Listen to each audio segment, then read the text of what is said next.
Do it again, Jake. Jake, come out here and show them what you got here. Dude, exactly. Nailed it. I'm Rich. I'm Frank. And it's People, Pints, and Possibilities. Yeah. This That is might a be good the team. best clap right Usually they're horrible. This is a good team. Because it's going to be the best podcast. It's going to rock. Welcome to the People, Pints, out Possibilities podcast. I'm the Vibe Titan. Dabbling around. And we got Daren with us. Daren Alexander. I just hit his mic stand. Started off really smooth here. Daren, the Double D is your nickname, I heard. I've been known to be called that, yes. And you might be a little demanding, I heard. So I'm probably, I don't view myself as old demanding. So the nickname grew out of, I was fly fishing in the Grand Canyon, and I had a tendency to get a lot of tangled line. And we had this great female guide who said, he's really demanding. In fact, he's demanding Daren. And being good friends, they just launched on that and it stuck. Yep. And it became Double D. And we love the nicknames because the people who love you, they won't let them die. And they morph them. So the first D in demanding Daren morphs into a wide range of Anything things. you want. Yeah, I can guess. I can guess some good ones. Well, we're glad to have you. Just a little background. This guy is a CEO of a tremendous company. And we've done a ton of research. We're going to talk a little bit about that, but we want to get to the story behind Daren. Daren of AC Electric, the CEO, but as we like to do here, the People, Pints, Possibilities podcast, we're going to dig in behind that, what it takes to take a company like that or be the guy who leads a company and all the things that go into that, because, you know, what we see on the surface is never kind of what we see underneath. We miss some of those things, so we're excited to dig into that. And you have your own podcast. Yes. He got his own podcast, so we might get some questions fired at us as well. What's the name of the podcast? That's a great question. It's the True Blue podcast. True Blue Podcast. Is that Spotify, YouTube? I have Internal. no idea. Okay. It's internal. Internal. Yeah. Oh, internal. So Okay. you do it for your team, right? Correct. Awesome. And Awesome. you interview them? So I interview people that are on the team. The goal is to connect, to make this large company much smaller and connect people. And it's as we've grown, it's hard for people to have that personal connection. So we'll interview people about their careers, about lifestyle things, about changes in the organization, related trade associations or vendors or people that just have a story to tell that we think will resonate with folks within the company. Goal is to shrink it and share experiences. That is cool because there's a lot of people. Gone. Yeah, Yep. right. That's There's a all lot of people in utilizing. there. That's great. How big's the company? In terms of people, we're about 550 right now. We range between 500 and 650. Wow. And this year we're about to go through another growth spurt. So in sales, we'll be 200 to 250 million. So a connection to good Paso. This gentleman brought his team here, 400 people to Paso, partied down in Paso, communicated with the city, took over the city in a great way, stayed at our hotels at the Paso Robles Inn, Hotel Ava, had some parties all over. He had people playing golf, people zip lining, people a little yacht rock going on here. Had a great time. Like, that's a testament also to you and building your teams and getting them together. That was pretty cool, huh? And that's a thing we love to do is connect people. So I'm going to throw this a little bit back on you. What was exciting about having our event here was walking in and sharing with you the vision and you looking at me like, oh shit, we don't know how we're going to do this, but we're going to do this. Actually, the full behind the story is when your people connected with Martha, she said, I don't know, you might want to go to a bigger place. And you went and saw some other places and you wouldn't take no for an answer. You came back and Martha said, no, they really want to do it here. And exactly what you said. You came in and said, yeah, I think we'll go right there. That's going to be here. We'll do this in here. We'll put something there. And you started walking around and I went, I'm not sure. 400 and something people, they're just going to walk over this. You're absolutely right. And that you're used to that reaction sometimes. Yeah. And that's everything. Remember, every amazing thing we do starts with the crazy idea that nobody thinks you can do, right? Yeah. I mean, probably same thing for you. seeing the vision of what this amazing brewery could be, Yep. I bet you people would walk in here and go, what are you talking about on that day one? You're absolutely right. And it's interesting that it switches, because when you get in the day-to-day of your brewery or your electric company, sometimes you get in that finite and then something has to jolt you out of it, right? Or somebody, like that's your role. You know, they jolt you out of it to keep you continuously growing, keep you climbing, keep you moving forward. I bet you people come in here now, look around and say, well, it's obvious this was always going to be this cool brewery with multiple rooms. And they have no concept of how many years it took, how much sacrifice it took, the process. Once you have success, it just becomes self-evident. It was easy, right? Yeah, piece of cake. Daren, they thought we bumped our heads when we bought this place. Yeah. People still to this day will tell us, you guys were crazy. Yeah. They thought it was. But we had a vision. We saw it. This was a wreck of a building, and they said, you wasted your money. You're going to pay to buy these two buildings, and you're going to have to knock the whole thing down. And here we sit. Yeah. Well, let's get to you, because I want to, and he's going to fire questions back at us because that's who he is. Let's set the stage for the people out there listening. Daren, they're both intertwined, so we're going to hit the history of not only you, but also AC Electric, which is a company that your family has been involved in. Is that right? Or is it? Correct. Yeah. And it goes all the way back to the 40s, right? That's pretty impressive. So hit us with the history. Just give us some fun facts and some background. So founded in 1945 by my grandfather. I'm third generation and have fourth generation folks working in it now. It was really coming out of the war. There was a whole group of people up at Edwards Air Force Base and in China Lake Naval Station, and they would literally sit around campfires and talk about what they were going to do when World War II was over. And they were going to form this company that they were all sort of partners on, and they were going to have the higher skilled people, and everybody was going to have a piece of the profits. And they had all this vision. And then when the war was over, there were only two guys who had any money to do it. And that was my grandfather, Joe Alexander, another guy named Tom Core. The funny thing is, in the 60s, late 50s or 60s, Tom Core sold out to my grandfather, took his money, and went over here and bought land in Los Osos and developed all that area. And his family will come by occasionally, and I'm slaving away, don't have time for them, and they'll tell me the stories about how their grandfather had founded it, and they've never had to work a day in their life. Turns out they were both smart. Yeah, and I always have this vision of we rocked it, and we got the best deal, and here we are working 80 years later. Cranking. But yours will go on forever. Some point that land gets sold and it gets left, and the money gets spent.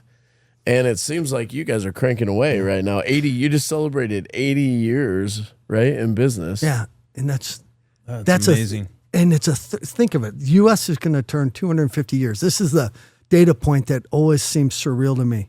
We've existed for a third of the length of time that United States has existed. That's pretty amazing. On one hand, 80 years doesn't seem that long until I put it in that frame, in that context for me. That's amazing, because they say when you start a business, we've been 7 years, right? And they say the first businesses go out usually in the first couple of years.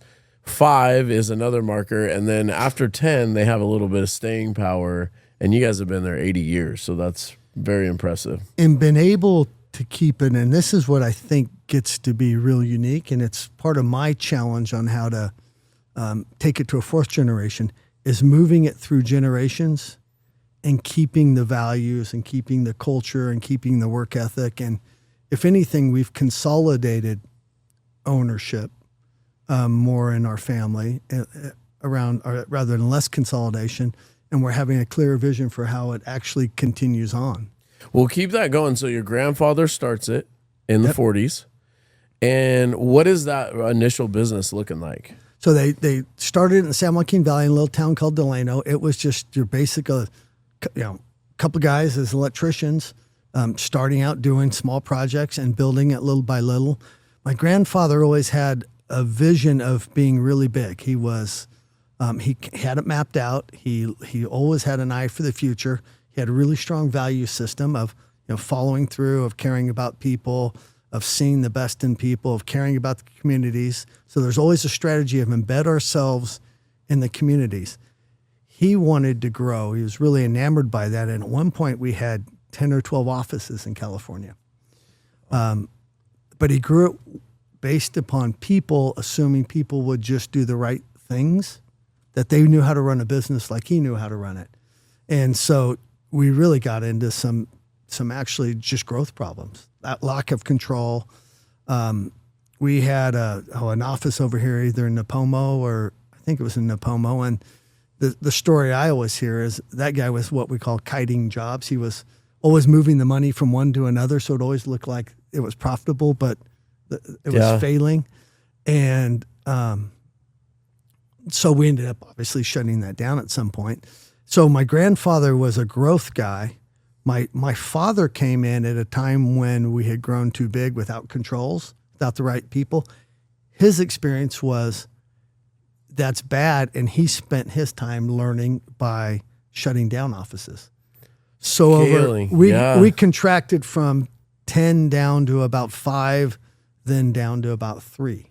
And his purpose, from what I hear you, is to get it back to that heartbeat of what you were about and who you were and control it a little bit better. And was it a financial decision, a people decision, a culture decision? I think it was, at that point, a survival decision. Survival, yeah. Time to weed the garden. Yeah. And then the cool thing is the journey for me was studying both of those. We have a lot of our history written and seeing that growth without controls and process and all that in place is a recipe for area. Not growing, because my dad was not as much about growth, is bad because the people you want on board want to grow. They want to be excited. Not growing the company, they want to grow personally, right? And if you can't have them grow and develop if you don't allow the company to grow. So now we've flipped it and we're growing really fast, but we're not growing as a mandate. We're growing based upon how people grow and the development of the leaders. In fact, that's kind of a belief we have. Yes, we build projects, but we actually build leaders who build projects and who build solutions for our customers. Dude, who sent this guy to come here and talk our language, Frank? This is beautiful. And no wonder you're doing so well. I want to keep on that. But you talked about it. Just there's not enough companies that stop and talk. We're talking about the people portion. Leadership, like what does it look like in your company? What does it look like to how do people treat people when they're leaders? How do they carry themselves? How do they improve their skills daily? And you're talking about that stuff. How do you find time, or you just made time? What inspired you to get towards creating leaders? So 15 years ago, I really did some soul searching on if I even wanted to do what we wanted to do, right? So for me, I'm not an electrician, which is actually a gift. I don't try to solve electrical problems. I try to develop people. And I had to go through a soul searching process where I had mentors, I had advisors. In fact, I have a whole protocol of like personal board of directors that help me with these things. But they finally helped me figure out what I really wanted to do in my life. And the funny thing was, this company became the gift avenue to do it. So I have a tagline that I really, really believe in. What my gift and what my vision in is to help people achieve their full potential and then raise their potential. And so everything I just take back down to that. And so on leadership, we flip leadership on our head. We're not leaders. We're not in positions of authority to have people report to us, for us to tell them what to do. In fact, it's the exact opposite. It's harder work than ever. Our whole job is to be attentive to them, to help them develop into the greatest people they can be. And that's where all our energy goes. And it's what people underestimate is when it's working, that is a forever constant job. Wow. Do you find that people, when you do that, at first they don't believe you? They're kind of unsure. Yeah. Oh, very much. It's not anything you can tell people, this is how this company is. They have to come experience it. Love it. Yep. And we had a guy that we had been courting for, I don't know, months. And he finally accepted the job, and he didn't, we had to explain to him, this is what we really do. And he finally got up here and realized it and says, yeah, this place is different. It's crazy. It's not for me. I wanted to tell people what to do. I wanted them to report up to me. And we said, yeah, that's just not how it works here. I love that. When you're so clear with your expectations and who you are, the only other thing left is for people coming in to clearly decide, does this work or does it not work? But you get to cut out all the little things in between, which is like, we normally blame, complain, defend other things, and we figure some way to get ourselves out of here. But instead, you're like, hey, we're really good people, and here's what we stand for, and here's how we want you to do things. And in the end, he had to say, well, this doesn't work for me. And it was probably because you want people to be vulnerable, that you want them to be leaders, you want them to ask for help, you want them to not just direct people, but help serve the people beneath them. Dude, you're a man of our own heart around here. No wonder everybody's laughing when we got together. And that's why the connection was there on doing what we did. That's why our people connected. That's why the venue fit. It exudes in everything here, and that's why it was easy to walk around and go, yeah, this is perfect for our culture. Yep, and you helped take us to another level, because you doing that was a shot in the arm for us, to be honest, just up front, is what a blessing, because it can be a nightmare if people want to come over and take over your venue and do those things, if you worked really hard and you care about it and you had that vision. But on the other hand, when it works together, like you gave us a shot in the arm in January that we are gratefully appreciative of. And the city of Paso is too. People were talking about you and your company, and with the gratitude of, man, just coming in on a January where things are slow, in a smaller town, and you don't really get a injection of, just not only just revenue, but an injection of just people, vibrance, a company having a great time. It was inspiring in a lot of levels. So we're very thankful that you are crazy enough to have dreams like that. And it fits. So I'm going to see if I can weave this into part of the fabric of who we are. Part of what we like to do is embed ourselves in communities and make them better. So when we do these old company functions, we like January because that is a slow time, right? Mm-hmm. So yeah, on one hand, it's economically better for us, but it's actually giving back to the communities that we care about. Sure the hell is. We're a testament to it. Keep it going, keep it rolling, because your dad takes over, shrinks it down. I want to get to you just on this, give people a full connectivity to this really cool business that you have. And now you've seen both of these leaders in front of you, right? How do you weave your way into that and then become the CEO? I know you talked about you weren't sure, but describe that process when you're young, just kind of coming up through there. So I grew up in the business, the standard mode of what you think of a family business. I mean, I literally, sounds stupid, I swept the floors. In 7th, 8th grade, 6th grade, I wed the flower beds. As I got older in high school, I worked there after school and sorted parts and gashed vehicles and took care of equipment. And then in high school and summers, I would work on jobs. And then in college, I did the same thing. So it was embedded in the fiber of who I was, just seeing it culturally, what works, what doesn't. All the stories that you would expect in a rough and tumble construction company of what, the owner's son. I mean, the level of lessons target on your back. Oh yeah, all the time. and it's so fun because I've now studied a lot of that. There's a great Harvard study on, they call it the tests of a prince, of all the things that go on to that I've shared with my kids as they come in. These are all things that are going to happen. People are going to test you. They're going to do all these different things. But I grew up in it, and I went to college at UCLA and went in as an electrical engineer and absolutely hated it. I mean, I was in there for the wrong reasons because I thought that's what I need for the business. Switched over to psychology because that's where all the really cute girls were. Smart. Got a psychology Nailed degree. it. Yeah. Smart. And then got ran over by a truck and broke everything, my neck, my legs, my arms, and And then it came out of that and said, I got to do something. I got to have a little bit more substance than just pure psychology. Hold on, you got to run over. Time out. That wasn't a metaphor or simile there. Whoa. So what happened? So can we circle back on that one? Yeah.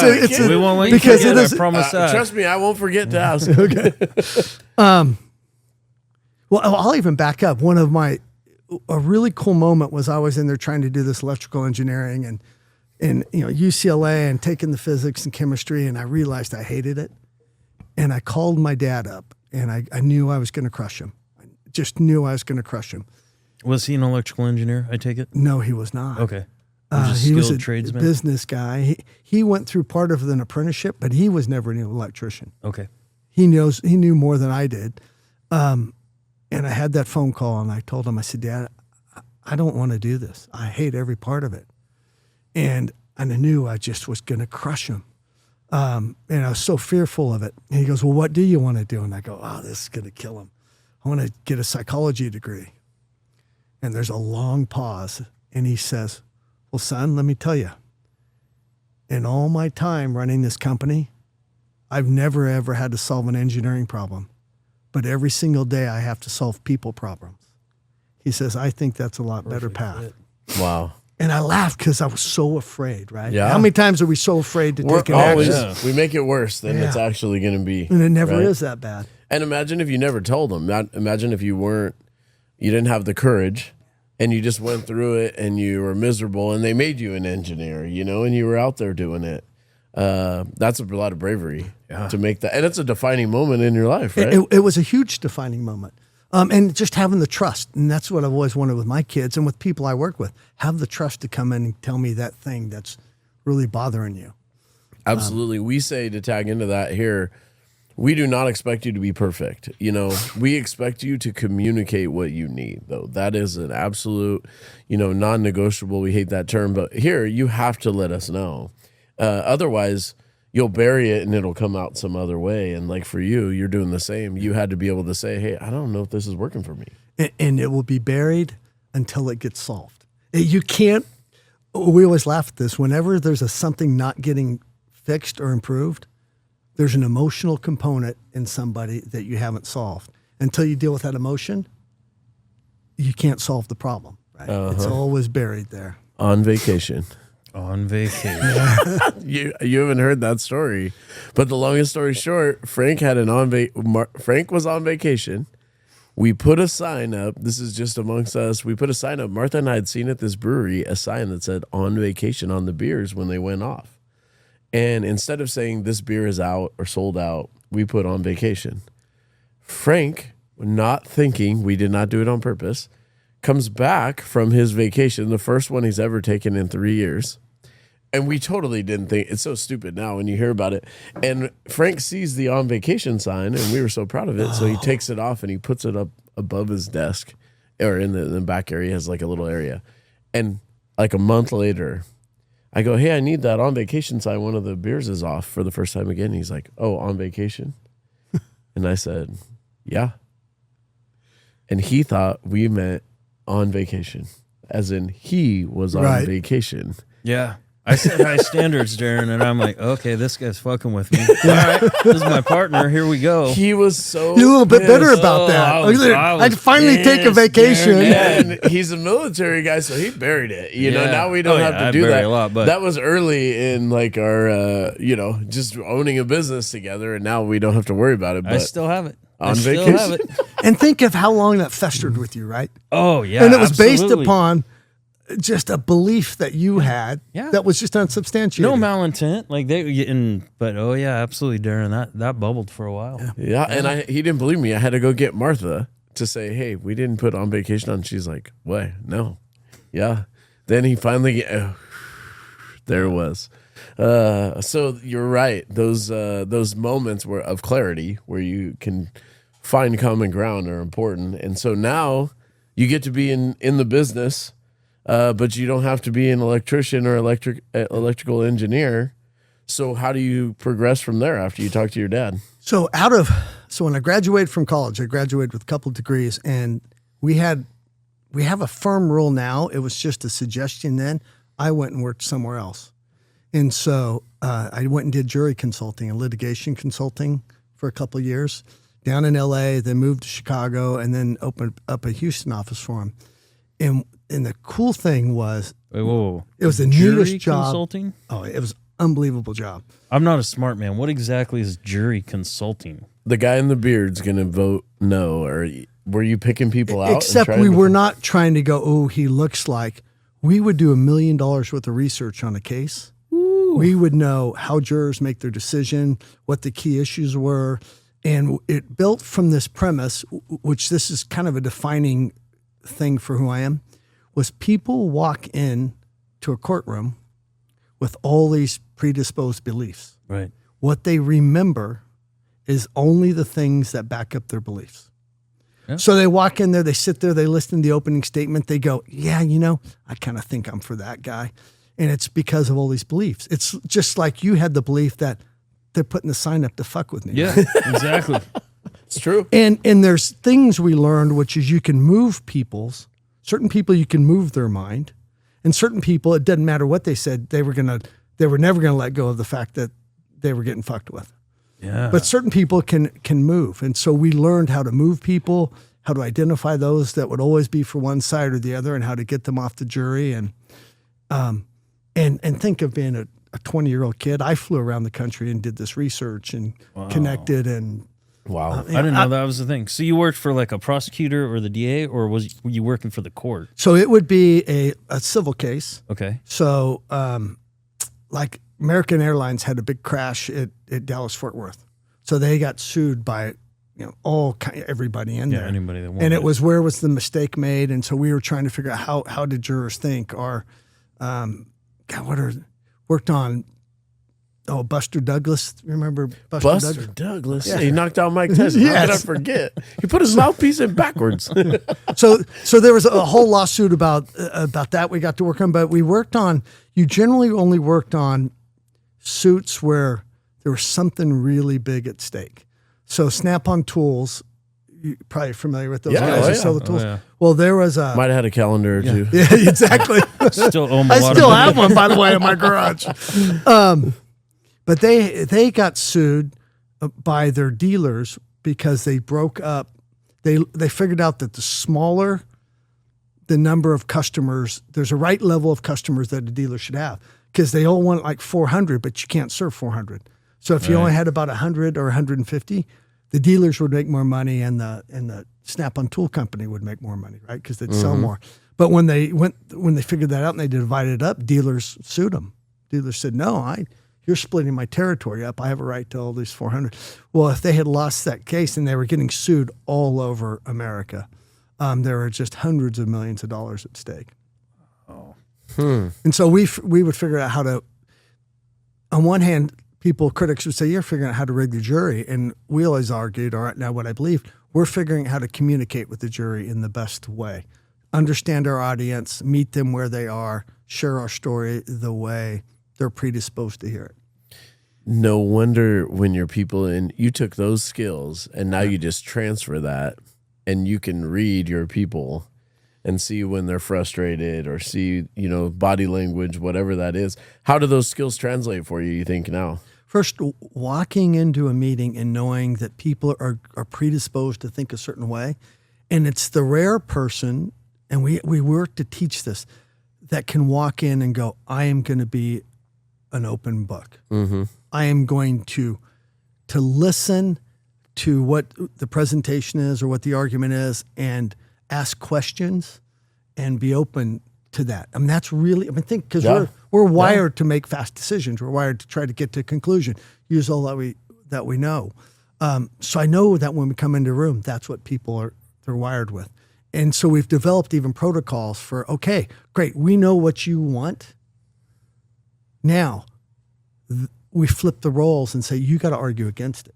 You have to be the presenter against whatever the idea is, opening an office, creating a product, doing something, and argue against it to change the frame of reference. So we've created some protocols based upon how the brain works and how our biases are. Wow. We have red, impressive. greens, and green teams that argue different things. And you're basically just disarming or just de-escalating the room before you ever even get to the major conversation, right? And while encouraging, this is where our culture can feel funny, is huge dissent. Yeah.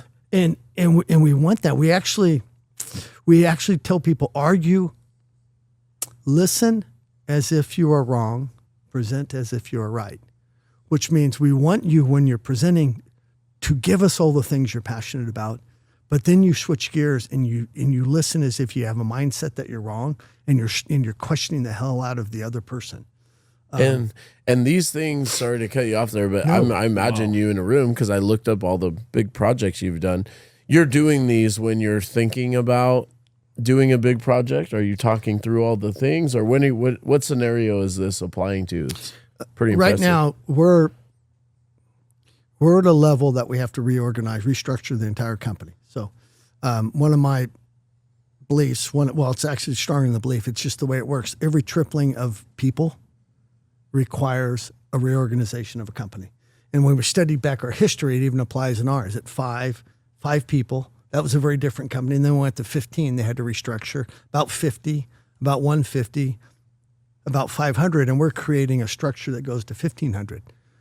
But none of us have worked in that. None of us have seen that. So there's very vibrant debate about what that should look like, because to scale that next level is a very different thing. So we have to apply those principles, less about how we operate on a job.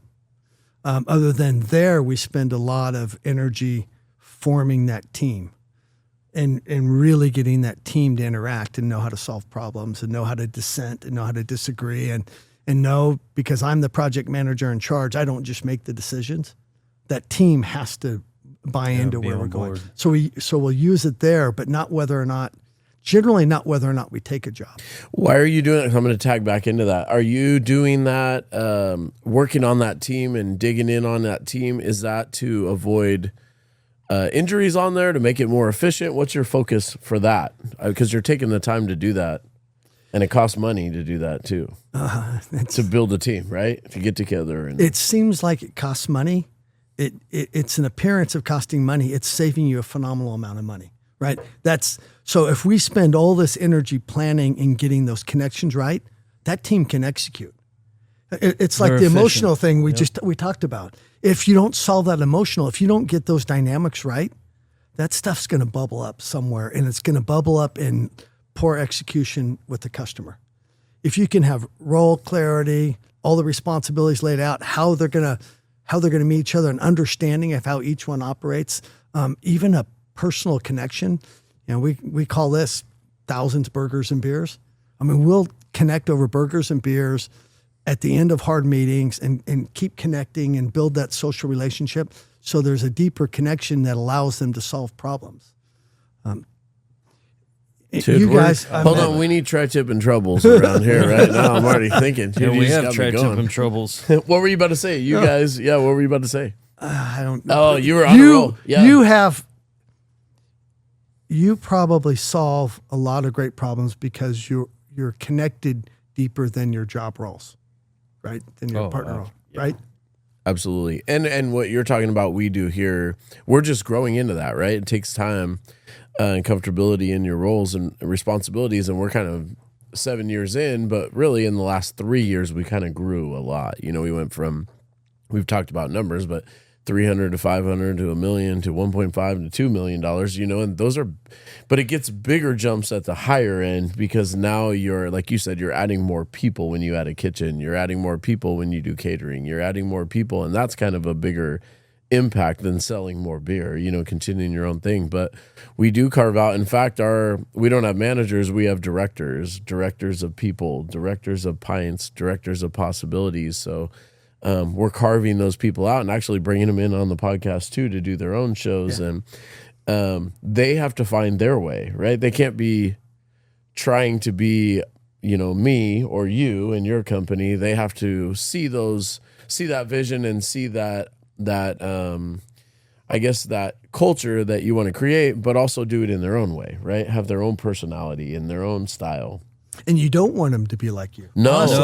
God, I can only do one of them. We can't have any more.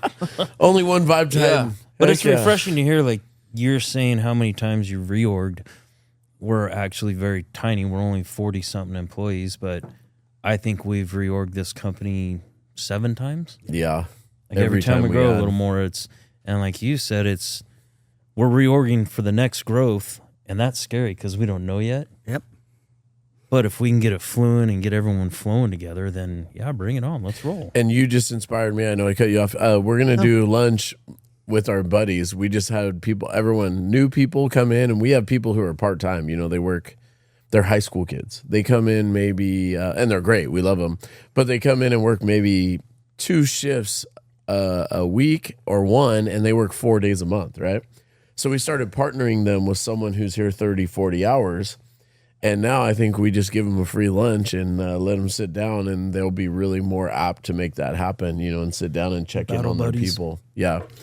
Yeah, because we're people first. I mean, there is a job that we're trying to excel at, but if we excel at being people and connecting, the job gets us so much easier. Yeah. So stay with the story. I want to keep it rolling. Well, and I need to say real quick, I love the idea of you have to argue opposite of the point you're trying to bring across. Yeah, it's great. I am so using that with my wife this week. I'm telling you that, Darren. She's going to love you. I got this. Hold on. And you can say, Darren said. Double D said. Double D, girl. D said. Oh, yeah. If you were me, why was I right? I love it. So you go work, and you're doing this profiling stuff. So, and how the heck do you get back to your company? So they were wanting to move me to Houston, and I was living in Chicago, and really fun town. And they fly me down to Houston in August, and it was like late August, and the door of the plane opened up, and I sucked in air that I could chew. I mean, it was like my lungs just were gone, and I go, yeah, I really don't want to do this. And I was probably also homesick, wanting to come back, wanting to get started on what I wanted to. And it was about the 2-year mark. And it's why we don't let people come back after 2 years. Or we make them stay away. My kids had to stay away longer. So I called my dad up and I go, we don't ever talk about the company. Let's talk about it. Well, we had bid a prison, and I forget the order, but we got one. Then we bid another one and we didn't get it. And we knew we wanted 2, and we got the third one, which made 2. And then the second one, the guy defaulted on it and it came back to 3. us. And we were not ready for 3. And he kind of was up front. He goes, well, your call's timely, because I'd rather you come home and either help us be successful, or if we go down because we got too much work, you can never blame me. Yeah. No, we have the scapegoat. You come home. Yes. Smart. That's a solid move. You're gonna be have to do that to the girls, right? Absolutely. And so I came back in What year was that? 1990. Okay. And How many employees were there then? that's a great question. When I came back, we were doing about $12 million a year. And you were in Bakersfield at that time, or were you in We Visalia? had an office in Bakersfield, Visalia, and Fresno. Oh, okay. Then. All right. So all those had been open for quite a while. Visalia was pretty small. And I immediately was really just entrenched in these jobs. I was out on the job site designing productivity tracking. It was a really busy time in the country, and there weren't enough electricians here, so they were coming in from all over.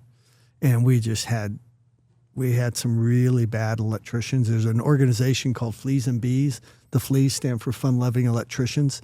And they're an association. Their job is to move around the country, get on a big job, slow it down, make it last as long as possible. And if they can bring the country down or the company down, they're for it. And we found out we had the head flea out there, and cool way you make decisions. We pulled some people in the room and said, well, these guys will take us down either way, so we're going to physically remove them. And we had a kind of a big enforcer guy who fired them all and physically had to throw some of them off the job. Wow. And what they did, though, the night that was going down, they went and we were building a prison. The conduits are in the wall. They went and took a bolt and dropped them down Each conduit, a lot of the conduits and the poured in place walls. so you can run anywhere. You couldn't. We had to jackhammer everything out and redo it. Oh my! So think of cut. That's how I cut my teeth, was on how bad people could be, right? Yeah. How terrible people could be. And yet we had great people that said, okay, we're with you. We're going to stand by it and we're going to get this thing done. And we did. And this was 90s, 3 prisons. That was 3 strike law back then. So what did we need? More prisons. Yeah. Yeah. And these are right. the heavy security, maximum security prisons. And I even have a belief, the psychology of it all. And this is where I said, I don't think we want to build prisons. I think you're building a thing to house a human being. That goes against everything we're about. That's a negative thing to build, right? Yeah. Oh, yeah. I mean, the things we generally build now are exciting and are fun and are positive. And so I just think prisons are just a negative thing to build. So everybody comes out there with kind of a negative attitude, a morose attitude about it. Yeah. Wow. That's impressive. Yeah. So that's where I cut my teeth. And then I worked a very opportunistic career paths. What needed to be done is what I did. And I look back and not always getting tons of direction from my dad. Here's your career path. I mean, with the Gen 4 joining, we have pretty strong career paths. We work on that a lot. Where are you going? How do you get there? All through the company. Here's the process. Here's the skills. Here's your way through. Because we're growing at such a fast rate, we're trying to accelerate people. Didn't have that. You just saw things that needed to be done, and you went and did it. Yeah. Someone terminated an estimating. I went and learned to estimate. We had to fire a manager up in an office in Fresno for values-based issues. He was treating people bad. And I remember we went up and fired him, and my dad nicely said, okay, what are you going to do now? And I go, what do you mean me? He goes, you fired the guy. You got to go run this thing. And so very opportunistic. Whatever it took. Yeah. Yeah. No job was above or below you, and you weren't pretentious about it. You didn't have any high expectations for everyone else. You had high expectations for yourself, right? And then I would say the real change, I don't know, came 15 years ago, where we were figuring out what did we really want to be. I was figuring out what I wanted to do, what we really wanted to be. I had a group come in and audit us, a group of peers from all over the country, and they kind of gave me the same message. I need to figure out, am I a lifestyle business? Are we going to grow it to grow people? What do we want to do? But that had to be my call. And we call it clearing the fog. Usually we have the answer to our problem. We just can't see it. We have too much fog, right? Yep. So a protocol to clear the fog and let me know and allow me to see what I wanted to do, which that's what got us to this growth plan. Grow at the pace we can develop people, but know we have to grow not to make more money, but to develop people to be who they're supposed to be and achieve what they can achieve. And okay, there's this really cool byproduct, which is it becomes a lot easier and you make more money. Success. Yeah. Yeah. So we can tie it to us because we are growing our employees and they're doing a phenomenal job. And now it's almost to a point with our directors where it is time for us to look for another tap room somewhere because we know they can handle it. And 2 years ago, it would have never happened. But I like the way you say that is grow the employees and the next step will fall into place. And what would you do with some of these folks who are really developing that are the right mindsets if you've now stifled them? What are their options? They're going to bounce. Got to go somewhere else. Or they're going to get stagnant. And if they're that motivated, they're going to bounce. Yeah. Yep. Which is good. But the big thing is you have to do that. It's like even in a small business, you have to grow people. The famous line was, what if we train people and grow them and then they leave? Well, what if we don't grow them and they stay, right? What if we don't invest in them and teach them to be leaders? So what do you think the core values were? We're into core values. What do you think just your values were when you were taking over this role as CEO? What did you find most important in the people that you were trying to hire? Bring on. They have to have just a profound respect for people. I mean, you have to care about people first and foremost. And if you have that, it extends to your customers. It extends to everything. Decisions get easier, right? They come from a value-based system. Right and wrong becomes clear. Is it in the interest of the person? If it's not in the interest of the customer and it makes us money, you still say, customer, this is not in your best interest. It's your choice. And the same on the people side. We have a value that we talk about. Well, we know when things go wrong, it's when people put the I over the we, or we put, whenever things don't work, it's because an individual puts himself above the team or above the company. And we constantly work and go, it's company first, then project, and then self. And if not that you should sacrifice your life for the company, but if the decisions are made that way, the interesting thing is the self gets taken care of better. But when we move it, it's about any one individual. It degrades the team. It degrades the company. How do you identify those people in the interview process? So some on testing. We do a lot of psychometric testings. We do a lot of putting people in situations. We have a fairly extensive interview process. So there's some great, God, I wish I could remember. There's some great books out there written on talent. And we run folks through a very regimented process. And like most things, we'll have so many people go, why are there so many meetings with so many different people? And we target different things at different times. There is getting their history. There's establishing what their values are. There's actually spending enough time to where they become themselves. And we sometimes even have to almost set up scenarios. We don't do this very often, but I do remember going, I'm going to be in there early to see how he treats the clerk at the desk. There's certain things that matter to me. Mm-hmm. Do you respect everybody, right? Right. Those things matter. So therefore you're never arrogant with wait staff. I mean, we look for those things. We had a guy, and I'm probably rambling off on different things, had a guy that a chair swung around and hit his back a couple times in an interview, and he pushed it away, and we go, oh. Hell, that's an inanimate object, right? Yeah. Shoot. That's a red flag. Yeah. The old swivel chair test. We're going to add that. Right.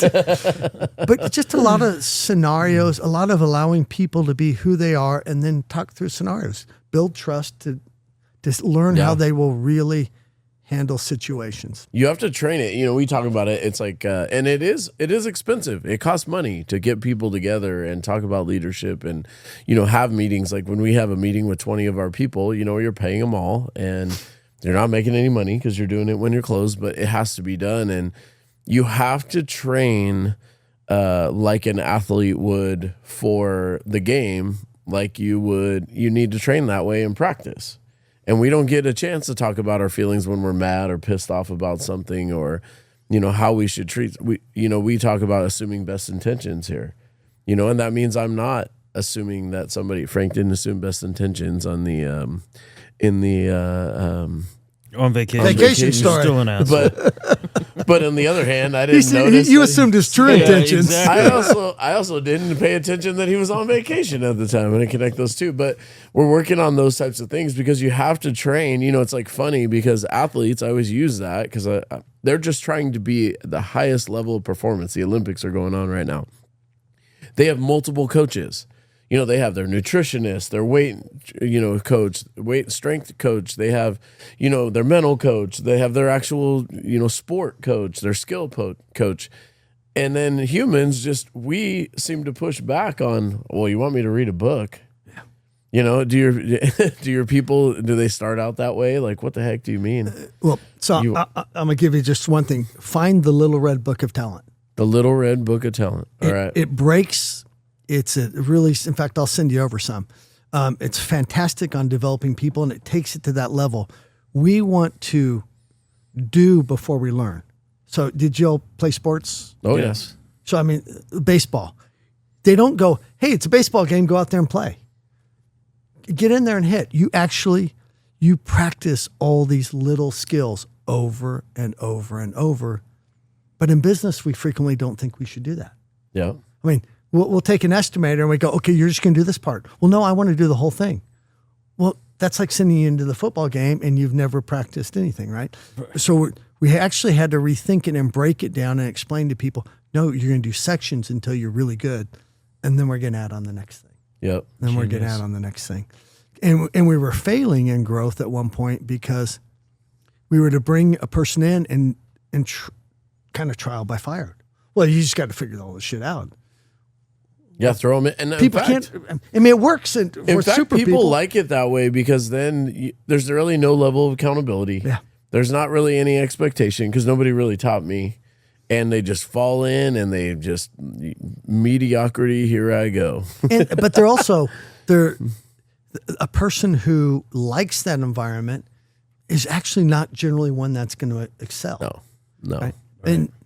And we've had to revamp all that, just our thought process.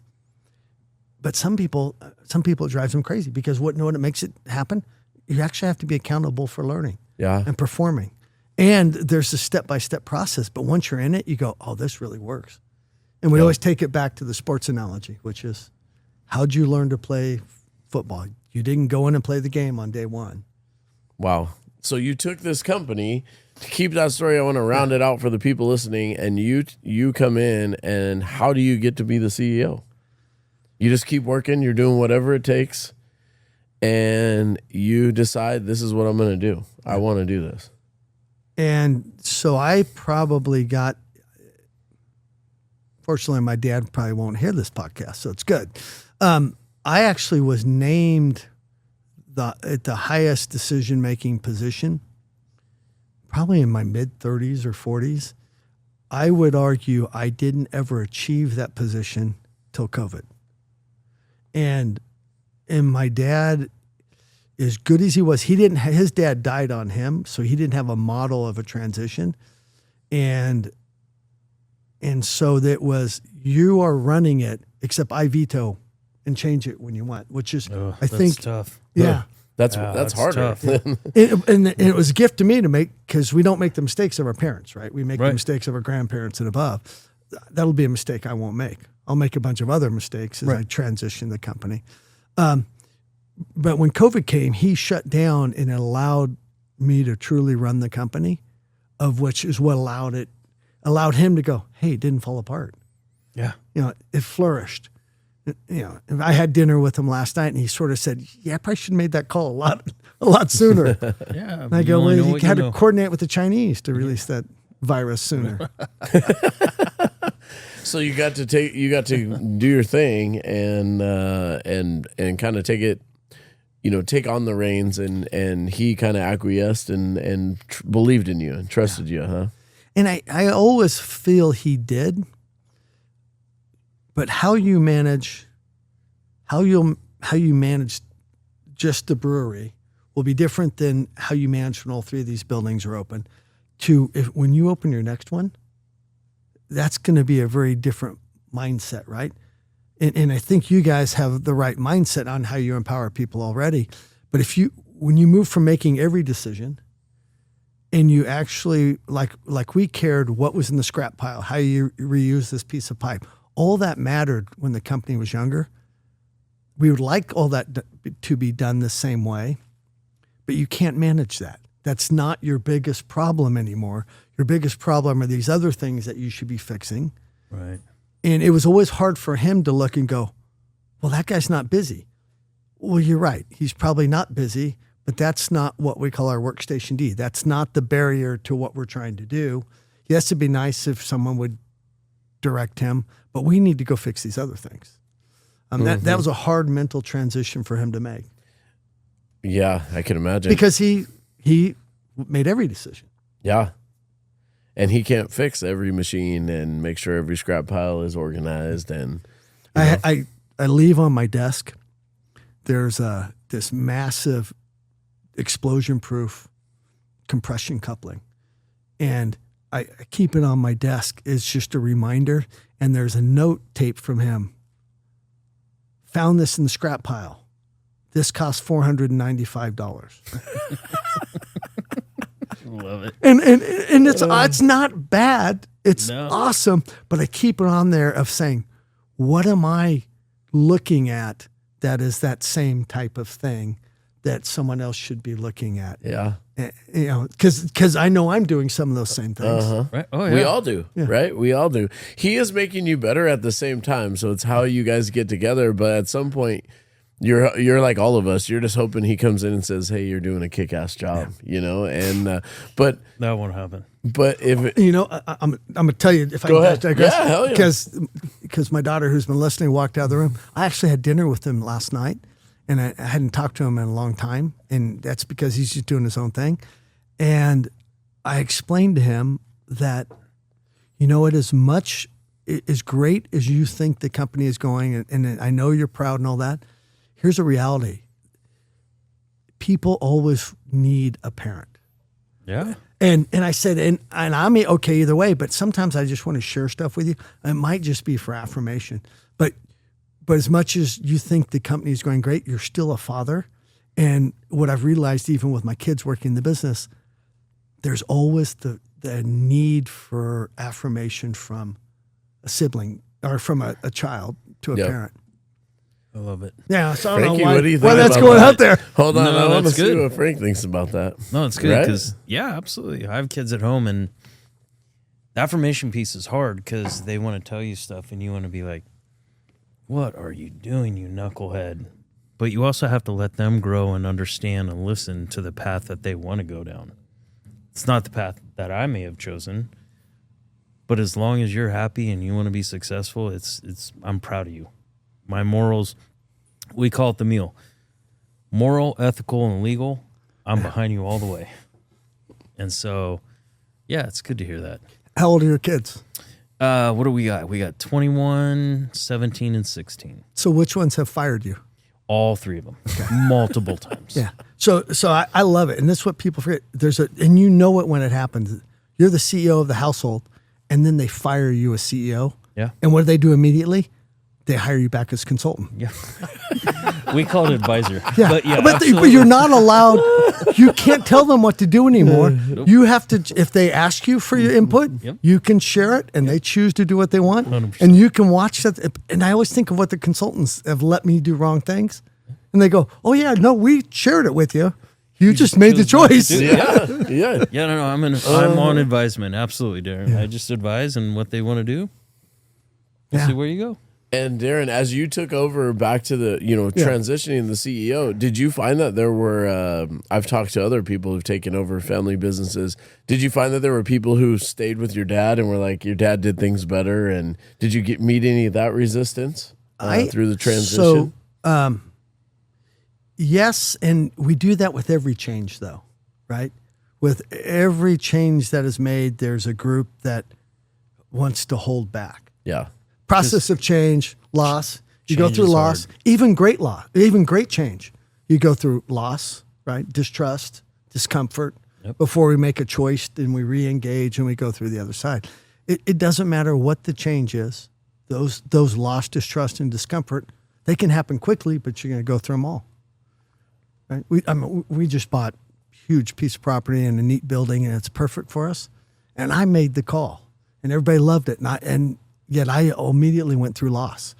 God, I kind of like where we are. I'm out there. And yet I knew I made the decision, and I still went through loss and then the distrust. Well, what's going to be with everybody working together? We moved from 4 pieces of property to 1. I went through that same loss, distrust, discomfort. So there are always people that said that, but what I knew was that isn't a statement about my father or I. That's a statement of change. Yeah. About their, not insecurity is always like an attacking word. Their uncertainty of what's next, right? Where they fit into things. What am I going to do, and where do they fit in? Do you value me? Am I going to get the same respect that I had before? Is my role going to continue? Will I get growth opportunities? Those are the bridges we're always trying to. And we associate create. it with that decision of the person changing, but those things were always there anyway. Yeah. Right. What is my role going to change anyway? Even if my dad hadn't left, what were the changes that were going to happen? But we associate them with that outside thing. So to the pints piece, your craft, I think I have a good idea, but I want to hear it from you. Through all the AC electric, through all the things that you've done, through the CEO stuff, the company's doing well. What is your craft? Me personally or the company? Both. Hit us with both. You personally first. So I believe what I do is connect people, chart a vision, really work to build people to be better than what they can see that they can be, right? Help people achieve what they're really destined to be. That's a lot of my craft. Building leaders. Where did this passion come from? Do you think it was this psychology down in UCLA? You kind of dove into that? Like to build people, like that's a rare thing to actually call that your craft. Like I want to build leaders. I want to better people all the time. But these things can go so many directions. So I have this cool thing that I'm trying to get even into our company. I have a private board of directors that I've met with for 20 years. So I meet with them minimum once a month. We have a protocol that we go through. We don't solve each other's problems. We reflect. We do all this stuff that they get to know you really, really well. And I actually have two of them, one with people all over the country, one with people in Bakersfield. And they've helped me figure out to clear the fog, to know what I'm really about. And it's awesome because I'll present things and they can call my bullshit. Right. They go, yeah, okay, we've only been meeting with you for 25 years and you're lying to yourself right now. So let's work through what the truth is. And then I think it was somewhat the psychology. And then it was just what made me happy, right? I mean, even in college, I'd go to the beach with the gal and she'd always laugh. She'd go, you're down there playing with a kid. Well, this kid's growing and developing, trying to build a sandcastle or figure out the waves. And watching people grow is just what I gravitated toward. And being okay with that rather than, the hard part was being okay with it, was figuring that out and going, no, I don't have to be what other people did. I can do things from rooted in that, right? And the gift of having your own company is you can execute from the strengths that you really believe you have. Like that wouldn't work for other people that want to tell people what to do. Right. So I'm going to reel me back in when you want to reel me back in. So why am I smiling right now, Frank? I have this guy's like talking to me. There's and a mirror wish I right was here. Like, I'm not saying we have the same passion, you know, and I think that's why we connect. Just listening to you, I'm like, yeah. And in fact, I'll tag on. I believe in it so much in you and what you're saying, you know, just by your authentic way, the way you present yourself, the compassion you have, the caring, those skills can transfer to any business. You can sell anything. I really believe that, you know, and you just triggered something. That's why I was smiling and you looked at me. I had a lot of things that we traveled through and went through. And when we got our own business here, Frank and Martha are very linear, step 1 through 10 thinkers. They're just, you know, they're the greatest at, if something needs to get done, Frank will sit here and make sure it's done. Martha, it will get done. You know, me, I'm like you. I'm running around talking to everyone. I'm like, we got this great party. I don't know how to execute it, but I have people who help me and believe in me, and we both do the same. And when you said you get the opportunity having your own business to execute that in your own way, you just made me smile. I kind of went in my own world, which was like, here's the way we want to treat people. Here's the way we want to treat each other. Here's the, you know, this is the behaviors we want to have in this organization, and let's read some books and talk about it. And that was the first time that I had the opportunity, because these guys, you know, appreciate me and allow me to do it, to just go crazy with culture and people and caring about each other. And not that they don't, but it's just my forte, you know, and they know that's just pretty impressive. And especially do it on a large scale and continue to do it with as many people as you have. You have hundreds of team members. And we talked a lot about how are we going to permeate that through all the way. And how do you do that? Right now we don't have enough. So we've grown quickly and we're like a 1 to 10 ratio. And we know to develop the management we need, we actually need to move it to about 1 to 5, which was so, in a steady state business, the ratio of workers to, we call them sport people, but managers can be about 1 to 10. If you're going to grow and embed culture, you actually got to really reduce those. Yeah. And when we weren't growing, that was how you stayed lean and mean and made a lot of money. When you're going to grow, we got to change that. Where we're building out that middle management layer a lot better, which is counter to people. They're going, why are we putting all these people in place, right? Because as we grow, we got to be able to connect with newer and newer people to engage them in those values and to spend the time. Otherwise they'll be dictated by the new people coming in. Yep, because any group of people who get together for a common goal are going to form their own culture. We're either going to, you guys like us, all of us, we're either going to teach it or we're going to allow it to happen in our parking lots. We're going to allow it to happen in the lunchroom. We're going to allow it to happen, outside of our walls. And so we want to make sure that we're in there digging in. Yeah, culture's not what we write on the board. It's the level of behavior that we accept. Yeah. Sort of that worst standard level. Yep. Pat Hill, you're either teaching it or you're allowing it to happen. Yeah. He'd come by the football practices and go, did you teach the DN to have that technique? No. And, he said, then you're allowing it to happen. Yeah.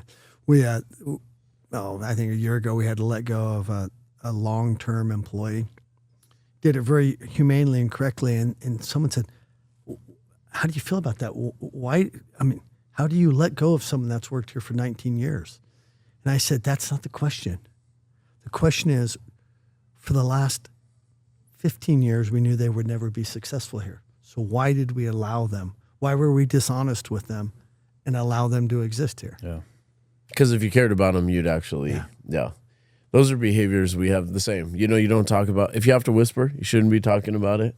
We want to honor those people not present in the room, because if you care about them, we have to teach people here, even in a smaller environment, we would just go talk to the people and let them know. If we're frustrated, talk to the person who frustrates you.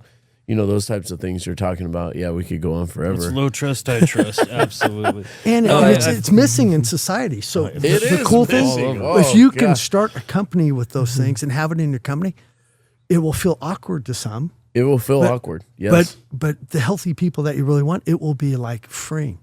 Yeah. Life-saving. It's a magnet. Yeah. And it draws in other people. And we have to get the culture where we know what sinks culture, which is somebody going to someone and saying, hey, Daren, he's crazy. Yeah. He doesn't know what he's talking about.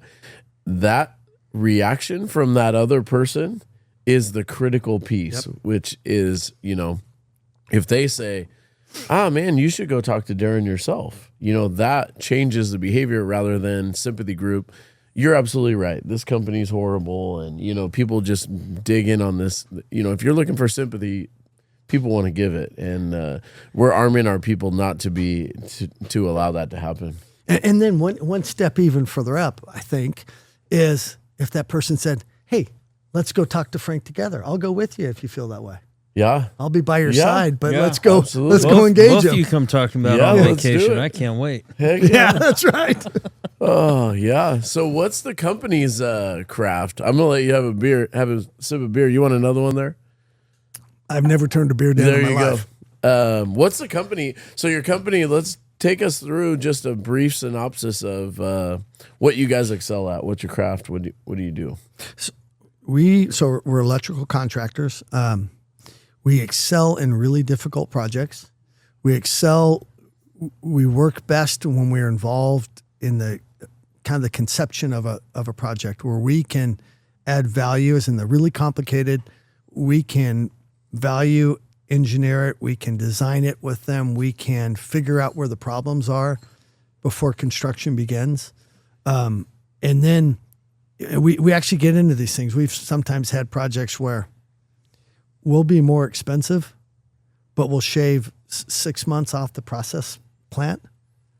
And we actually map out for them why this makes them so much more money. Because in return, they're up and running and making money. Yeah. And we have a track record of doing that. So we really, just like we do with our employees, we look for customers that we can collaborate with, that have something difficult, but they're not going to just approach it. We'll tell you the schedule. We'll tell you what to do. And when we hear that, we go, yeah, this is going to be a problem. We want to collaborate with them. So are you mostly design build?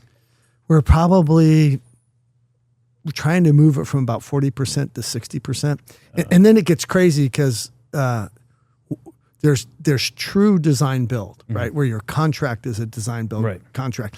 Then there's those that aren't really considered design. There's design assist in a formal manner where we're evaluating everything and giving our recommendations. And then there's those that we spend a lot of energy where we don't design, but we plan it. And we help with the sequencing and how to build it and change the order of operations to deconflict the various trades and the manpower shortages. But then there's those that aren't technically a design build, but where they say, we got this problem, or we want to build this thing, can you do it? I mean, that's the truest design build, but absolutely. it's not a design build contract. We're just part of who that process plan is. So I'm rambling through what we're good at, and we're good at really collaborating with customers, finding the issues before they happen, and then executing. I mean, we just can execute. Get shit done. Yeah, it's a thing we talk about our Friday letters. We feed up to the customer. Here's everything that occurred on your job this week. Here's what the issues are. Awesome. Not as a way to say you're screwing us. Here's the problems that aren't solved yet. Here's the things we still need answers on. It does twofold. One, it just improves communication and improves the flow, and the customer's got to ask us if we don't give that to them. And then on the adverse side, it's not intended to document the problems, but it documents the problems. 100%. But the reality is it also fixes them, right? That's a great way to say it. It's not intended to document the problem, but it does document, as a byproduct. And you're like, hey, we continue to talk about these things. Here's what's going on. It's like you're full transparency. Yeah, right? It's like you're doing something that your wife hates, right? All the time. But I know. But she doesn't tell you.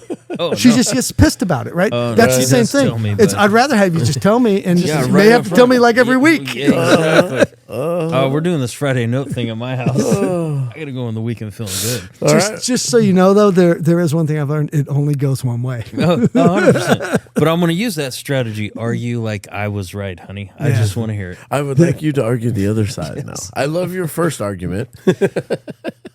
All right, possibilities. So what do you? Let's talk about the vision. What's coming next? What you're excited about?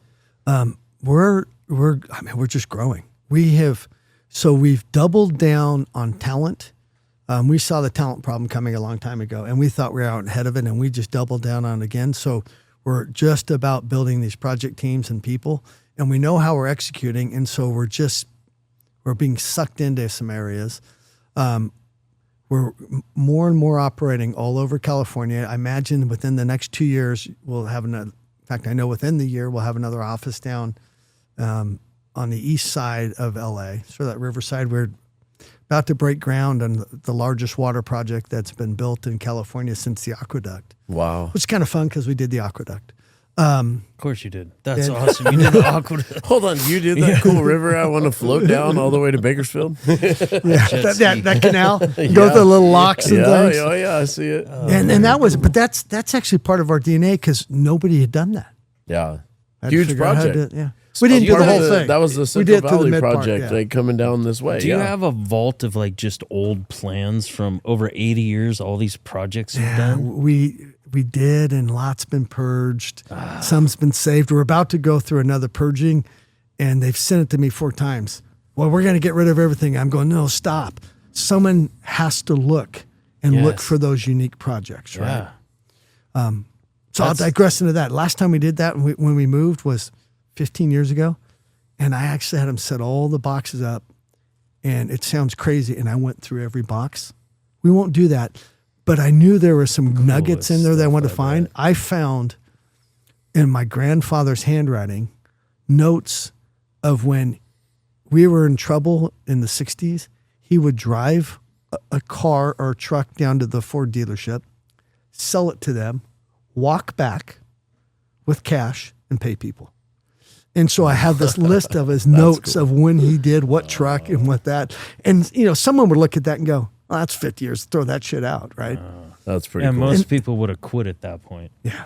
Sure You're would going to have. walk down and take care of my or my company. Yeah, that's very cool. Yeah. So we have a lot of that, and we're about to go, because we're about to move again. We'll go through that purging, and I think I'm going to hand it some back to my kids. We got to purge. A lot of stuff we don't need. A lot of stuff's online now, but we have to make sure we're not throwing those nuggets of the last 10 years out. Can you, as a favor, is there anything cool you can get us from a cool project that we can put it on our this wall right here behind the. We bring something everybody small. that's been on our podcast. We want something on the wall from. Oh, absolutely. Even if it's just one little note, we'll put in a little case or something. Yeah, that's Done. cool. Yeah, that'd I be love it. cool. That's history of California. Yeah. That's cool. So what's the? I love the mindset stuff. What do you think the mindset is that has propelled you to success this far, and your team? Great question. Ask that again. Buy me some time. Rephrase it. I'm thinking. Okay. Just things happen and challenges occur. Obstacles are in your way. Success can also make you think that you're better than you are. So, what is that mindset that you think? Yeah. First, there's nothing that is either good or bad. It just is. So what we do with it makes it good or bad, right? I mean, that's one. We have stuff. You go, really? That guy just did this, and what we're trying to teach people is you say, great, we didn't get that job. Great, we got that job. Great, so and so quit. Great. I mean, everything is actually truly an opportunity. A mindset shift that's really happened. Back in 2020, we mapped out a growth plan and why, and it was fun because everybody goes, yeah, that's kind of neat, but that ain't happening, right? I mean, that doubt that we all have, and that over time, they've now started realizing it's a whole lot of, you can do about anything. It's a whole lot of small steps, right? And it's picking the first one, right? When we say we're going to be $250 million in 5 years, we were a $48 million company. Right? And it wasn't focusing on the number, but that seems crazy. Yeah. Until we did it through COVID, right? When everything fell apart. But now people understand that you just break down that animal into these small things, and it's not the big step; it's the next step. It's building the momentum. Yeah, Keep it going. And I always think, if you don't know what to do, the first step is still too big. Just make it smaller. Just keep making that next step smaller until you can take it, and then you start moving forward. Your question was, I think I'm moving away from it, was mindset, values, what do people think? Yeah, just that was it, the mindset. Build people. It all starts with the people. So always focus on that. If there's a task that has to be done, you got to get that task done. But if there's somebody that needs something, you start with the people. That overrides everything, because that's your fastest way to solving more things. How will you know you made it?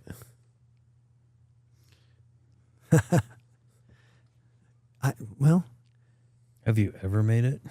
And how and why have you not made it now?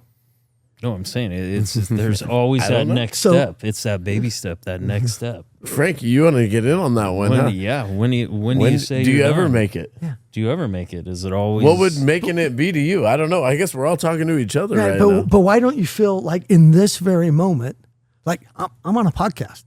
I'm made talking it. to you guys. You made it. Yeah, I've made it. Right. But I've made it for this very moment, right? Son of a bitch. You're right. You're right. Yeah. I love it. Yeah. No, I feel the same, right? And what is it?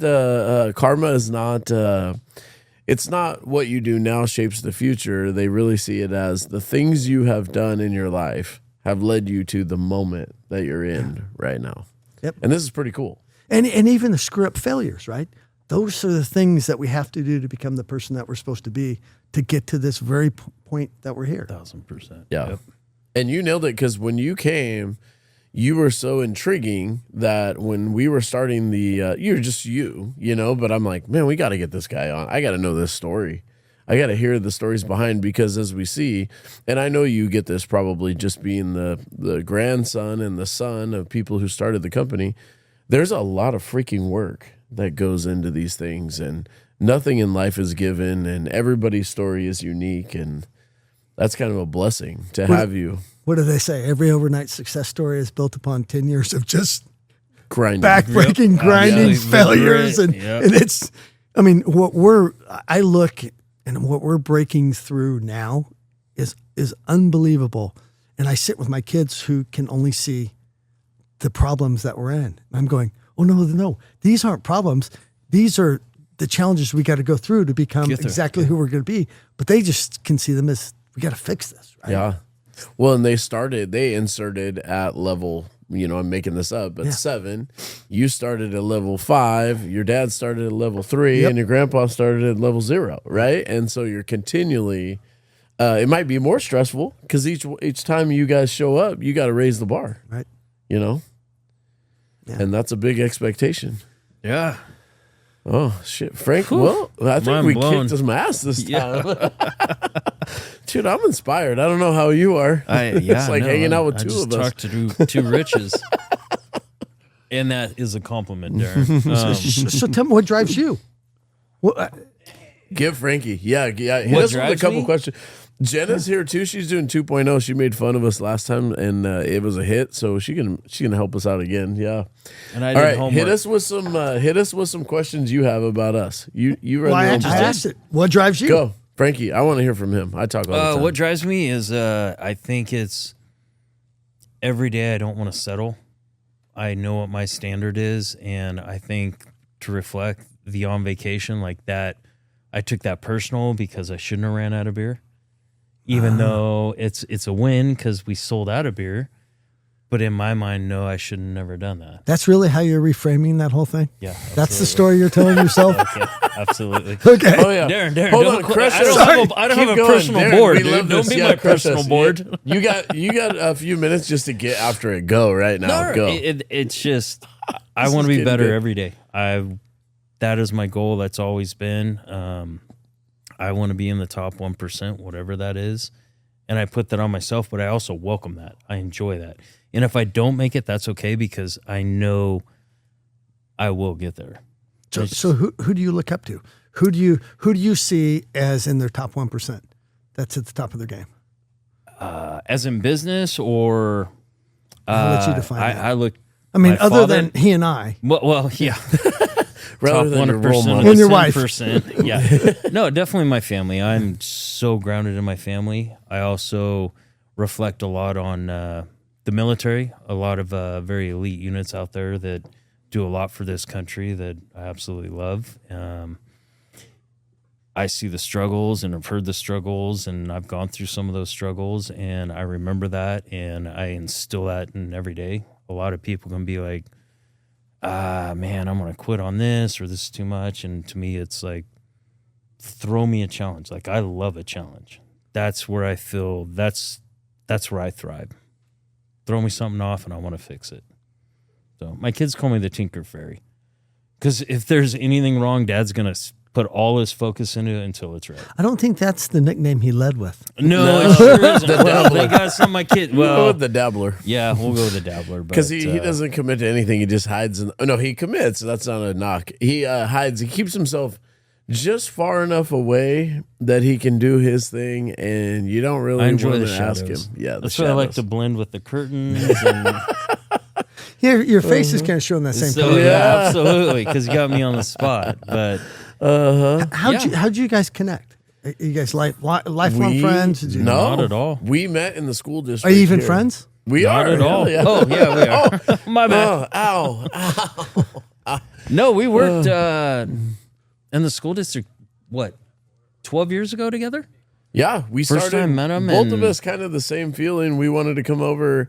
My wife and I, we didn't know each other before we came here, and we were working in education and master's degrees in education and all sorts of things like you, and loved it. And I love the Central Coast, so my wife and I decided to come over. And Frank was here, came over right after that, and we met in the school district. And we were doing great. It was great. And Frank one day said, I think I want to start a business on my own. I just want to do something. And he was talking about a coffee shop, which we kind of told the story, before, but not as in depth. And I just said, I have a friend who makes beer and he's made breweries and he is like us. He's one of us, like you recognize those people.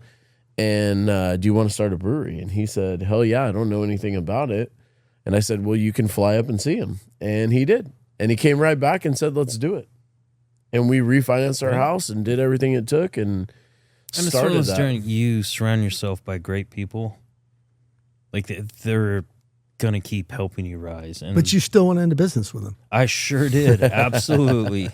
There's some yin and yang here, man. Oh, So- yeah. We all kick out. Well, you've been around Martha, too. We are elite in what we do, not because we think we're better than people, because we absolutely, every one of us is pushing each other every single day. We're only comfortable, and we're building our team the same way to be a good team is we're only comfortable in honest feedback, trying to get better, the pursuit of we're never really trying to be on top of the mountain because that's the worst part, right? The end of the story is the worst part because you got to start over. It's that continued climb of like, can we do this better? Can we help our people? Can we train them? Can they own their own businesses? That's the beautiful part. And that goes to that's the challenge with the question, how do you know when you've made it, or how do you know you've been successful? Because that focuses on some in the thing as opposed to the journey. Right. Correct. The process. And the journey is enjoying the hell out of what you're doing, because there's always something more. So if you're not enjoying how you're getting to where you're going, who cares when you get there? Right. Yeah. Right. And the only thing It's always a letdown. Oh, so now I'm here. I'm done now. It is a letdown. How about the day after the Super Bowl is over, that championship team, what are they doing? Yeah. Let's get ready for next year, right? They're selling the team in this case. Yeah. Okay, so how did you know that you could work together, that you were right? Oh, you had worked together before, but starting a business together is a whole different animal. So were there doubts? Were there fears? Did you establish ground rules on how you'd handle issues, or how'd you do it? Or did you just go in and go, I let's think go for it? to me, we just dove in. I mean, this place was a little bit of a questionable property, and I was here every day, and guess who else was here every day? Right here. We were demoing together, putting stuff together, helping electricians, plumbers, whoever it was, not only helping, but Rich and I were right there in the trenches with them to learn from it. Like, we knew if we could figure out how to do electrical or plumbing, then we don't have to call somebody. Right. So we just kept working together, and every day I was here, he was here. So you're going after my business too. I just Yeah, have to absolutely. establish. Well, my electrical techniques will probably put AC. Yes, Yachty. I wouldn't bring him in for that. Yeah. But he'll deliver beer like a mofo. Oh, and all day, people all love day. it. Well, for me, Frank, what impressed me, because I had asked a lot of people to start a brewery. I started in Kingsburg teaching, 2003. Central Unified over there on the west side of Fresno for a long time. I did a great job. I loved it there. Worked all the way up to the district office. And along that way, I told a bunch of people that I want to start a brewery because my good friend growing up, he owned them and he'd help me. He was a consultant. And nobody had ever just said, hell yeah, I want to know about this. And then he booked a flight and flew there. In the next day, in the next week or so, it wasn't that long of a time. And then he quit immediately. And the funny part is, he said, he came back and said, we're doing this. And I said, cool. He made me nervous because he had already said, no, I'm quitting now. Like, I'm quitting my job. We had great jobs, because fully $150,000 a year, full pensions. If you just wait 30 years, you're gonna Monetarily, make, they were great jobs. Right. well, you know what I mean, and they're still great jobs, but he said, no, I'm done. Let's go. I'm quitting right now. And I said, well, shoot, I might need to keep this one so we can pay if you're all in. And he goes, no, you're quitting now. Like, we're quitting. You told me. We're burning these fucking boats if we're doing this. Yes, that's right. Let's go. Burn that bridge. We're only Yeah, going forward. We're going. And what impressed me about him is every meeting we ever came to, it wasn't lost on me. He had this notebook that he still has, and he gets pissed when people write on his yellow pad. But step 1 through 5, 6, 7, 8, 9, 10, every time this guy showed up, He just went down the list. Done. And, you know, he's like, okay, can I go? Like, my shit is always done. It's always done. Or if it's not done, it's going to be done, and here's the time frame that's going to be done in. And so that's not a hard person to sign up for. Yeah. You know, and he didn't do it in an arrogant way. He wasn't an asshole about it. He was just like, you asked me to do these 12 things. These 12 things are completed. Awesome. Yeah. So why does the samurai only wear armor on his front? Oh, I thought you were going to roll that right back to me. Because they're only going to move forward. Absolutely. They're only going to move forward. That's Absolutely. actually. I almost made that sexual, but yes, they're only moving forward. I don't know why I want to share that. You know what I mean? So when was the time you guys were closer to saying this is not going to work? This business that we may need to, when were you second guessing it? Daren, you want to know? I don't think, me personally, there was a time. There was not one, yeah. There was not. I mean, even COVID hit, and we joke, always stay in your karate stance. We made some changes. We had the downstairs, and I mean, through community relations with Rich and Martha, people kept coming, and it was, I think we're going to make this. And right now, I mean, no joke, wineries are struggling, breweries are struggling. There's not a night, and maybe I'm an idiot, but I don't lose sleep because I see what we've created. People keep coming, and as long as we can take care of them and have a decent product for them, how long has beer been around? That's right. Right? I mean, like, it's gone through some swings, so I can't say I was ever like, oh man, we're in trouble. Yeah, and I'll echo that. I think the thing for me is personally, I know if you stick to your values, you work hard, we work hard, and you're good to people, and you just try and admit failure. And so even when we were down to $1,000, I knew at worst, like your worst case scenario is you lose what you have and you lose your house and things like that. And my wife and I, and Frank's the same, we knew that was okay because we're going to be fine. Like someone like you, if I'm good to you and you believe in us, there's no loss in humility here. Like I'll just call you and say, I really need a job and I'll do whatever it takes. It doesn't change who you are. No, once people, I think a peaceful feeling is to understand that if it all goes away, it doesn't change who you are. No. Don't be tied to those things. Then you're free to make really cool decisions that move you forward. And we're not materialistic. We're not into that. It's very family focused, and let's get together with our friends and drink beer. So work to me is just kind of family and life, right? Which is very special to me. And we've gone through the education, the military, the coaching, all that stuff where it was all great. It kind of created who we are. But now to me, you can call it retirement. This is fun for me. Neat. And he barely pays me, but we're restructuring your contract. That's only because you drink so much. He pays me in alcohol. Fair enough. No, actually, he's making like $5 million a year. Once you subtract the beer, the beer tab loss. And the fun. I mean, there's a fun tax too. Absolutely. I mean, heck yeah. Absolutely. When did you start it with knowing that above the economics, above all these things, we're going to make it based on the people and the values and the behaviors and those connection points, and the other stuff will take care of itself? Or did you learn that? Did that come out of your education models? Did it come out of just who you are? I mean, it's almost flipping what you've been asking me about. Yeah. Where did that come from? What do you want to say, Frank? I want to say it was always about the people. This guy is a magician. He's very good with culture, making people feel very welcomed, growing people, even staff, everything. I learn a lot from him with that. And I firmly believe that it was about the people when we started this. And we brought a lot of people over from what we used to do, and this has kind of become Paso's little hub. like they enjoy it here. They're taken care of. It's kind of past those cheers, you know. I can go there and I'll know somebody, and if not, they're gonna know this guy and they're gonna hang out with this guy. You don't know how many times, Daren, will sit there. I need a new roof.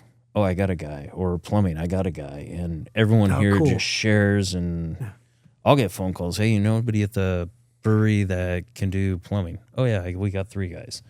So this is just kind of a very special spot. And it's surrounded around beer. What better is that? Right. Yeah, I think that I would only echo, we did make a mistake in the beginning because I am the guy that cares the most about like trying to build a culture and the values and the actions. But I realized in the middle of it during COVID, we started in the beginning looking for people who were maybe in this industry because we didn't have the skills, kind of like you talked about.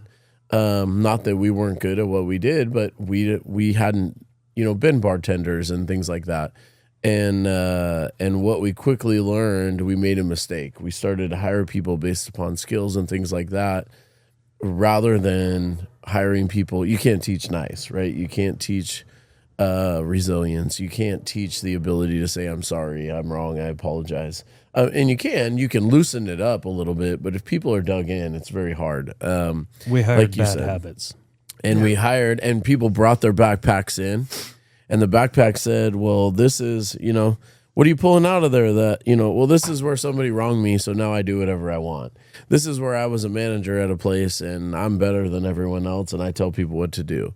And so we just gathered those things and put them back in their backpack and sent them out and said, okay, we want to bring people in who they reach in their backpack and they say, this is the time that somebody helped me, and I want to help someone else.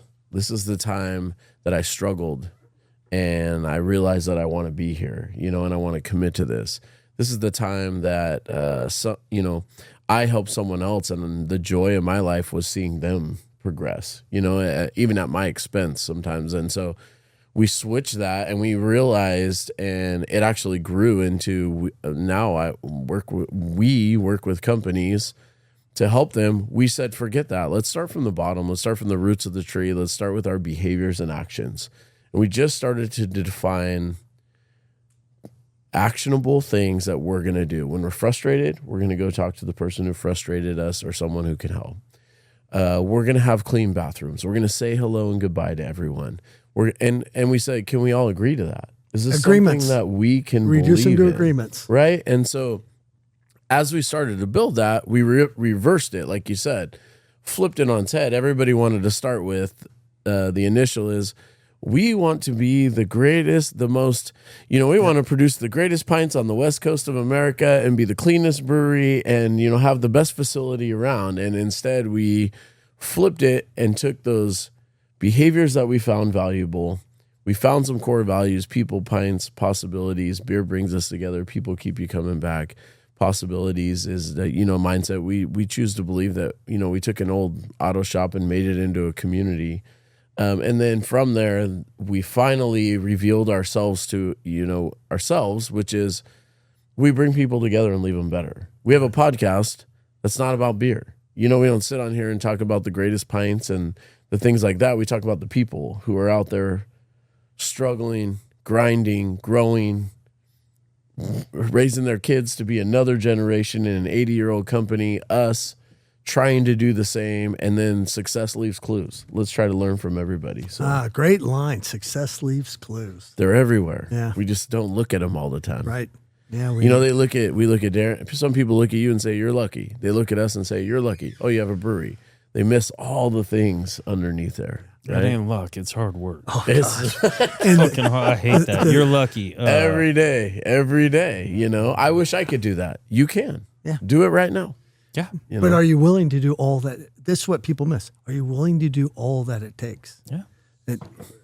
Nick Saban said everybody wants to be the beast, but they don't want to do what the beast does. Yes. Right? So it's that comfort zone. Well, we appreciate you coming on, man. I appreciate all you do. Darren, this was fun. Yeah. Yeah, thank Enjoyed you so it. much. I appreciate you. And last words, Frank? I got to tell you, as an educator, I always ask my students, what are you going to be when you grow up? And, you get it all. Electrician, astronaut, lawyer, whatever it is. But not one has ever said, I want to help people better themselves, and I want to help them be leaders. And so that's why I kind of asked you where that passion came from. And it's pretty amazing if you can have the kindness and compassion to help other people. You're not only benefiting them, but it's going to directly reflect in the company. So that's a huge piece that Rich does very well with, and it's just kind of cool to hear it between you two. So I appreciate you coming on. Yeah, thank you. It was an honor. It was a lot of fun. Yeah. We're going to continue to work together moving forward too. We this is a relationship. We got to get our people, get some of your leaders to talk to our directors, and bring a few people over here. Hey, talk about leadership. We'll go over to you, whatever you want to do. Yeah, I love it. That'd be great. Because someone has to deliver a couple of cases of beers. Yeah, and we're making some beer. We're making some beer for this guy. We got some good stuff coming. Martha said, and we appreciate you. We appreciate you. We do. Injecting your hard-earned money into our business, and we want to say we have a lot of gratitude for that. You could be anywhere, you could be spending your money anywhere, and you work damn hard for it, and we know that. And you helping us and doing business with us also helps us, and we get to put that money right back into our people, and so we're grateful for that as well. So, cheers! Awesome, Appreciate thank you. it. Cheers! Right, Yeah, here you go. good. Yeah, I still have some. That's all right. I know where there's more too. Yeah, all right. We'll get you some more.